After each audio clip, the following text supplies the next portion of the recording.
అందరూ నమస్కారం. Catalyst AP ఛానల్లో ఇస్తున్నాను.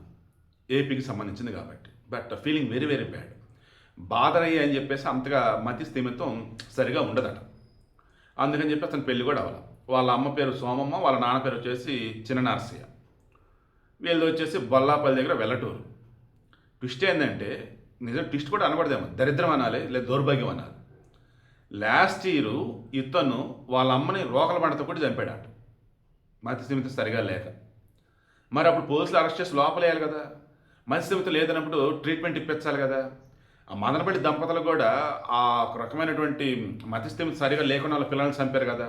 వాళ్ళు ట్రీట్మెంట్ ఇచ్చి బాగుపడ్డాక బయటకు పంపారు కదా. మళ్ళీ ఇతని విషయంలో చేయాలి కదా. అంటే ఊర్లో వాళ్ళు కంప్లైంట్ ఇవ్వలేదా? తెలియదు. ఇప్పుడు పాపం వాళ్ళ నాన్నని, నాన్న నేను కటింగ్ చేసుకుని డబ్బులు ఇవ్వాలని అన్నాడట. వాళ్ళ నాన్న వచ్చేసి పాపం 70 సంవత్సరాలు దాటి ఉన్నాయి. ఆయన మరి ఏమన్నాడు ఏందో కానీ ఏమని అంటాం, లేదన్న తర్వాత ఇస్తానంటూ, లేదంటే ఏం జుట్టు పెరిగింది అన్నాడు. మొత్తానికి ఈ బాధరే కోపం వచ్చింది. మత్స్యంత సరిగా లేదు కదా. ఇక పక్కన ఒక పెద్ద కర్ర లాంటి దంచుకొని ఘోరాతి ఘోరంగా వాళ్ళ నాన్న కొట్టేశాడు. చనిపోయాడు వాళ్ళ నాన్న కూడా.